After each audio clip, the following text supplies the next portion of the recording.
Hey, you guys, it's me, Miss Shelby. I am going to start your SEL Lesson 16, Solving Problems. And this is part one, so we will have a part two later this week. So, over the past few weeks, you've learned about calming down. Today, you'll begin to learn about solving problems. Often, when there's a problem, you need to calm down so you can think clearly. Some typical problems a fourth grader might have with another person at school might be what? They might be, things like you might not get along, or, someone might aggravate you or frustrate you. So, what would you want to solve these kinds of problems, or why would you want to solve these kinds of problems? And the reason we want to solve these problems is to stay out of fights, out of trouble. We want to get along better with others. We want to do better in school. People will like us better and to stay safe. So when we solve problems, it is helpful to have some steps to follow. Let's watch this music video that introduces us to the steps we'll be using to solve problems. If you've had second step lessons before, some of these steps may be familiar. So let's go ahead and cue up our new song. This is actually going to be a new one. This one's called Step Up. Let's take a listen.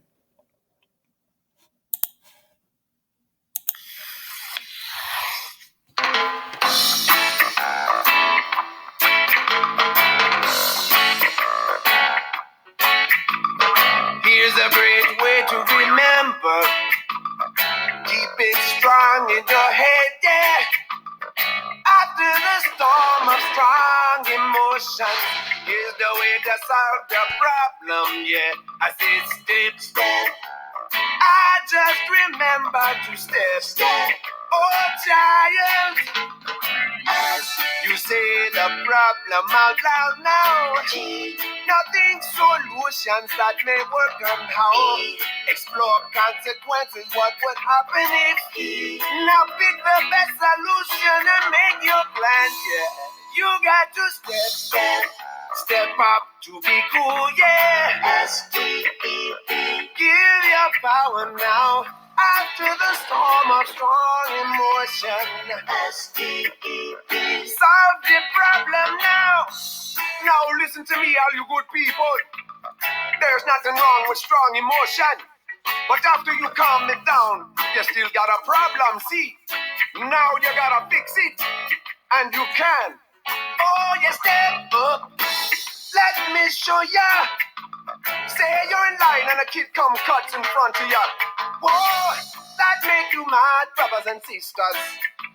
So feel it and calm it and take another look, yeah. Whoa, let me show you now. You see the problem out loud now. You both want to be first in line. No blame. Now think solutions that may work and how. Now these gotta be safe and respectful. No pushing, no shoving. See? Explore consequences. What would happen if? How will other people feel? How will you feel? Will it work?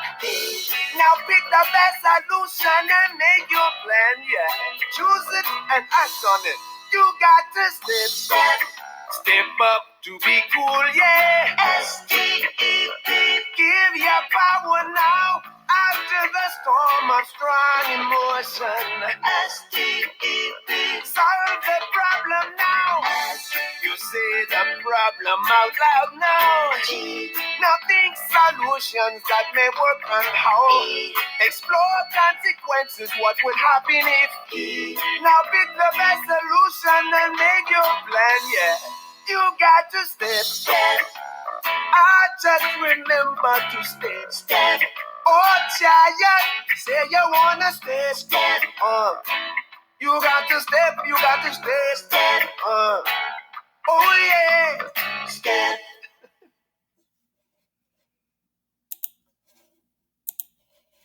All right. That was an awesome new song. I really liked that song.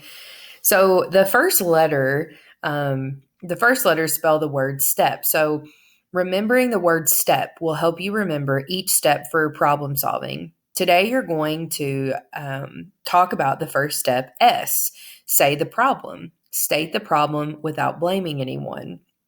So right now we're going to watch this video. And in this video, Emma and James are having a problem. Watch and listen carefully for the way for them to say their problem without blame. So let's go ahead and watch our first video.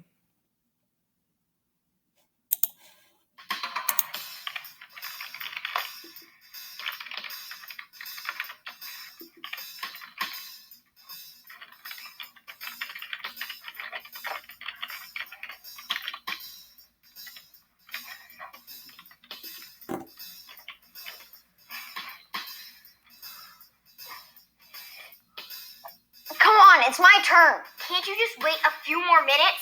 I'm trying to finish my project. It won't take very long if you stop bugging me. No way, it's my turn. Come on, you can finish later. I'm busy later. Besides, you're not even going to work on anything important. The game is important to me.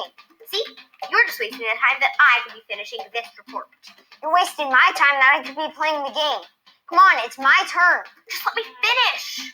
You're always hogging the computer. You're always getting on my nerves. Hey, what's going on here? He's not letting me finish my report. She's hogging the computer. It's my turn. Could use a different computer. All the other ones are being used. Okay, I think you both need to calm down so that you can try to solve this problem.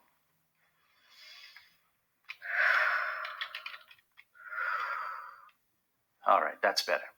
Now, what's really the problem here? And remember, let's say it in a way that doesn't blame the other person. Oh, that was awesome. So, Emma and James, they were having trouble solving a problem. The first thing that they did, they calmed down and they were breathing. After they've calmed down, they can use the problem solving steps. So, we're going to try to help Emma and James solve their problem by putting ourselves in their places. So,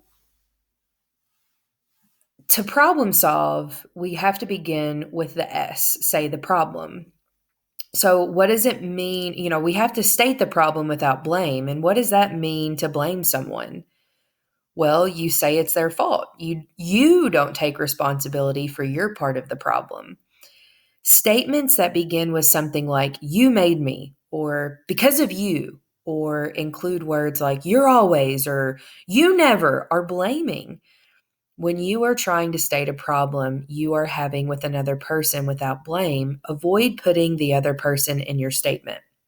Stay away from you, he, she, or they. Always do this.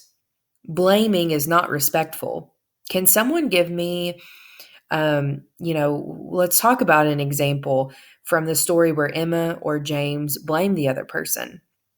So let's think back, when Emma said, you're always getting on my nerves, or you're wasting my time. When James said, you're always hogging the computer, you're wasting my time. That was both of them blaming each other. So let's talk about Emma's point of view without blaming James. So, what they could say is, my turn is up, but I want to keep using the computer so I can finish my report. That's something that Emma could have said without placing blame. And then same thing with James. It's my turn on the computer now. I want to use it to play a game. He could have said that, and that could have been his point of view instead of blaming Emma. So now you have two ways of stating the problem from different points of view that don't blame or make either person wrong. So, something that we could say is, Emma wants to keep working on the computer. James wants to start his turn on the computer. That's something that we can say without placing blame on either one.